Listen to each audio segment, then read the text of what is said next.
પૂર્વ એમએલએ ચંદનજી ઠાકોરનો પીએમને પત્ર ઓબીસી અનામત મામલે પીએમને લખ્યો છે પત્ર ઓબીસીની વસ્તી ગણતરી મુજબ અનામત આપવા માંગ કરાય છે ઇન્દ્રાણી સર્વે રિપોર્ટની પિટિશન મુજબ ઓબીસી સમાજને અનામત લાભ બાબતે રાજ્ય સરકારને કરેલ આદેશ મુજબ અનામતનો લાભ આપવા કરાય છે માંગ રાજ્ય સરકારની પંચ નિમણૂક બાબતે પૂર્વ એમએલએ ચંદનજી ઠાકોરે સરકાર પર કર્યા છે પ્રહાર ભાજપના ઓબીસી સમાજ સાથે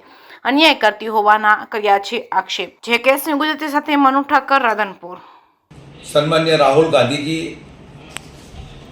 કેટલાય સમયથી મેમ્બર ઓફ પાર્લામેન્ટમાં જાતિ ગણનાનો મુદ્દો ઉઠાવ્યો છે અને જાતિ ગણના થવી જોઈએ એવી અમારી સ્પષ્ટ માગણી છે। એના અનુસંધાનમાં મારે આ દેશના વડાપ્રધાન સન્માન્ય નરેન્દ્રભાઈ મોદી સાહેબને ટપાલ લખી, મુખ્યમંત્રી ગુજરાતને પણ ટપાલ લખી છે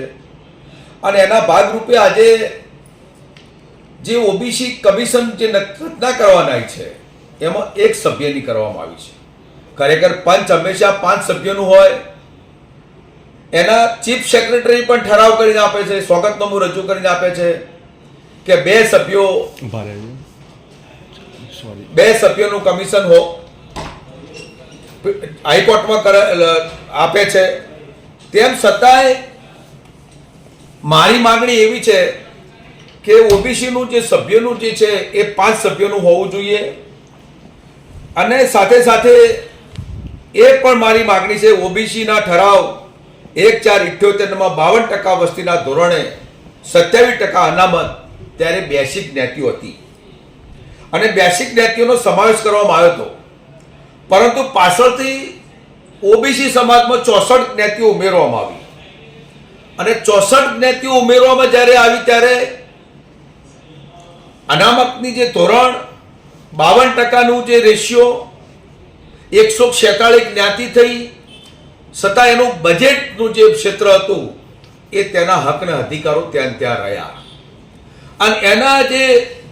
આજે સમગ્ર ઓબીસીને જે 27% અનામતથી જે મોટું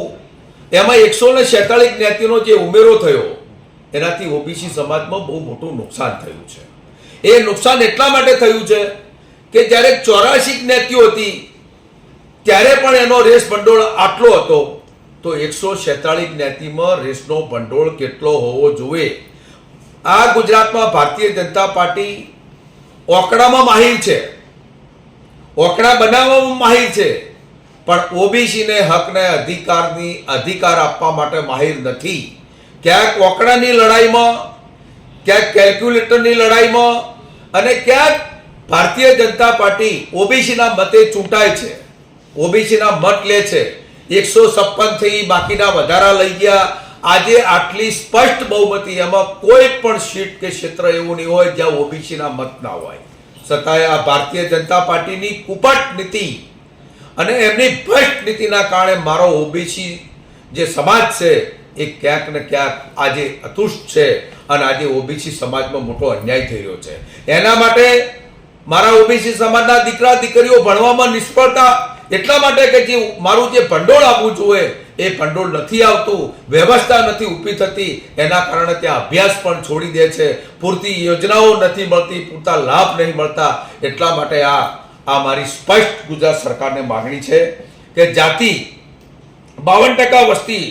27% અનામત અને જાતિ આધારિત વસ્તી તાત્કાલિક ધોરણે ગણવી જોઈએ અને જાતિ આધારિત વસ્તીના ધોરણ પ્રમાણે અનામતનો ઓબીસીમાં લાભ મળવો જોઈએ। ગુજરાત સરકાર જોડે મારી સ્પષ્ટ માગણી છે। આ સ્પષ્ટ માગણી જો સંતોષવામાં નહીં આવે તો આવતીકાલે ઓબીસી સમાજ આપના ખિલાફ ને આપના વિરોધમાં લહેર ગુજરાત સરકારમાંથી અવાજ ઉઠાવશે એવી ગુજરાત સરકાર જોડે મારી સ્પષ્ટ માગણી છે। ચંદનજી, આપને લાગે છે કે ક્યાંક ના ક્યાંક આપનો જે ઓબીસીની માટે અનામતનો જે લડત છે એમાં ભાજપના જે નેતાઓ છે તે આપની સાથે ઊભા રહેશે, પડખે રહેશે? તમારો ખૂબ સારો પ્રશ્ન। મારી સ્પષ્ટ માગણી છે ભારતીય જનતા પાર્ટીમાં જે ઓબીસી સમાજના જે આગેવાનો જે છે, ઓબીસી સમાજના જે ધારાસભ્યો છે, ઓબીસી સમાજમાં ચૂંટાયેલો છે તાલુકા પંચાયતનો, જિલ્લા પંચાયતનો જે ડેલિગેટ છે અને ઓબીસી સમાજમાં જે ભારતીય જનતા પાર્ટીમાં જે પદાધિકારી છે એને મારી સ્પષ્ટ વિનંતી છે કે આપ પણ આવો, આપણો અવાજ ઉઠાવો, તમારા દીકરા દીકરીઓના અભ્યાસને હકના અધિકાર માટે 1978માં જ્યારે આ કાયદો જ્યારે બનાવવામાં આવ્યો, જ્યારે ગણવામાં આવી, એ દિવસે જે બેસિક જ્ઞાતિઓ હતી આજે 146 જ્ઞાતિઓથી ભલે એનું બજેટમાં વધારો થાય અને અનામતના જે ધોરણે એમાં રેશિયો વધારો કરવામાં આવે, એવી આ ભારતીય જનતા પાર્ટીના જે લીડરો છે અને ભારતીય જનતા પાર્ટીના જે ચૂનેલા જે પદાધિકારીઓ છે એમને પણ મારી વિનંતી છે કે તમારો અવાજ સરકારમાં માન્ય મુખ્યમંત્રી સુધી અને માન્ય વડાપ્રધાન સુધી પહોંચાડો, એવી આપને રિક્વેસ્ટ કરું છું અને વિનંતી પણ કરું છું.